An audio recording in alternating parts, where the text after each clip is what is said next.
नमस्कार, स्वागत आहे तुमचं सुरेखास रेसिपी मध्ये। तर आज मी बनवणार आहे गाजर हलवा। त्याच्यासाठी मी इथे 1 किलो प्रमाणामध्ये गाजर घेतलेले आहेत आणि हे गाजर स्वच्छ धुवून वरची साल काढून मग किसून घेतलेले आहेत। तर त्याच्यासाठी इथे अर्धी वाटी साजूक तूप घेतलेला आहे। तर आता हे साजूक तूप आपण कढईमध्ये घालूया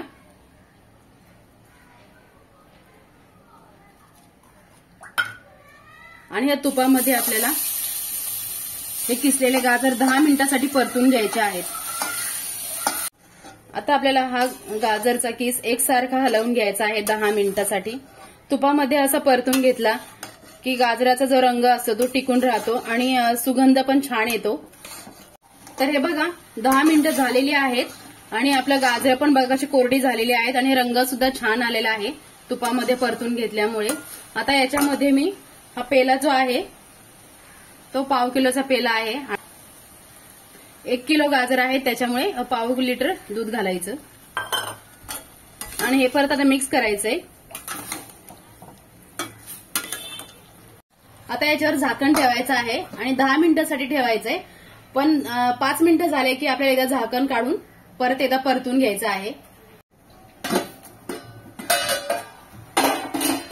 तर हे बघा 10 ते 12 मिनिटं लागलेले आहेत आपल्याला हे दूध सगळं आटवून घ्यायला।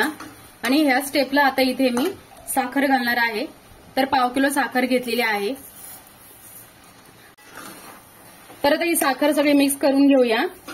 तर गाजरामध्ये गोडवा असतो त्याच्यामुळे आपण साखर कमी घातलेली आहे। त्याचबरोबर मी इथे दूध पावडर सुद्धा वापरणार आहे। तर आता साखर मिक्स केल्याच्या नंतर 10 मिनिटाचा परत आपल्याला झाकण ठेवायचं आहे। बघा आपला गाजर हलवा आता तयार आहे, झालेला आहे। याच्यामध्ये मी आता अर्धी वाटी दूध पावडर घेतलेली आहे, ही आता आपल्याला मिक्स करून घ्यायची आहे।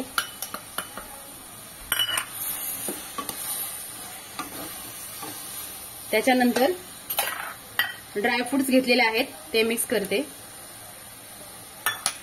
त्याचबरोबर मनुके घेतलेले आहेत।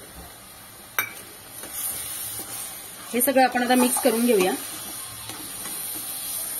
तर हा गाजर हलवा बनवताना आपल्याला 30 ते 35 मिनिटं लागलेली आहेत आणि गॅसची फ्लेम मी मध्यमच ठेवली होती आपली पूर्ण रेसिपी होईपर्यंत। तर व्हिडिओ आवडल्यास लाईक करा, सबस्क्राईब करा आणि बेल आयकॉनवर क्लिक करा।